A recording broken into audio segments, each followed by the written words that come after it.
হরে কৃষ্ণ। গুরুত্বনী একাদশী কি জয়। একাদশীর মাহাত্ম্য। যুধিষ্ঠির মহারাজ শ্রীকৃষ্ণকে বৈশাখ মাসের কৃষ্ণপক্ষের একাদশীর নাম ও মহিমা সম্বন্ধে জিজ্ঞাসা করলে শ্রীকৃষ্ণ বললেন, ইহলোক ও পরলোকে বৈশাখ মাসের কৃষ্ণপক্ষে একাদশী গুরুত্বনী নামে বিখ্যাত। এই ব্রত পালনে সর্বদা সুখ লাভ হয় এবং পাপ ক্ষয় হয় ও সৌভাগ্য প্রাপ্তি ঘটে। দুর্ভাগা স্ত্রীলোক এই ব্রত পালনে সৌভাগ্য লাভ করে থাকে। ভক্তি ও মুক্তি প্রদানকারী এই ব্রত সর্ব পাপ হরণ করে এবং গর্ভবাস যন্ত্রণা বিনাশ করে। এই ব্রত প্রভাবে মান্ধাতা ধুন্ধুরাজ আদি রাজারা দিব্যধাম লাভ করেছেন। এমনকি মহাদেব শিবও এই ব্রত পালন করেছিলেন। 10,000 বৎসর তপস্যার ফল কেবলমাত্র এক গুরুত্বনী ব্রত পালনের লাভ হয়।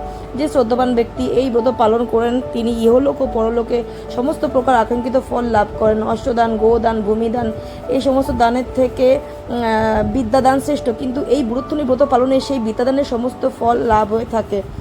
পাপমতী যে সমস্ত মানুষ কন্যার উপার্জিত অর্থে জীবন ধারণ করে পুণ্য খায় তাদের নরক যাতনা ভোগ করতে হয়। তাই কখনো কন্যার উপার্জিত অর্থ গ্রহণ করা উচিত না। যে ব্যক্তি বিভিন্ন স্বর্ণলঙ্কার সহ কন্যাদান করে পুণ্যের হিসাব স্বয়ং চিত্রগুপ্তও করতে অসমর্থ হন তার, কিন্তু গুরুত্বনী ব্রত পালনকারী কন্যাদান থেকেও বেশি ফল লাভ করে।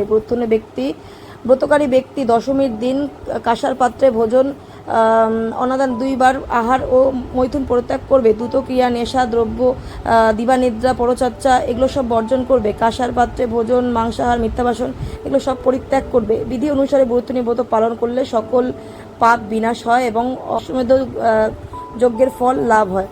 যিনি হরিবাসরে রাত্রি জাগরণ করে ভগবান জনার্দনের পূজা করেন তিনি সর্বপাপ থেকে মুক্ত হয়ে পরম গতি লাভ করে।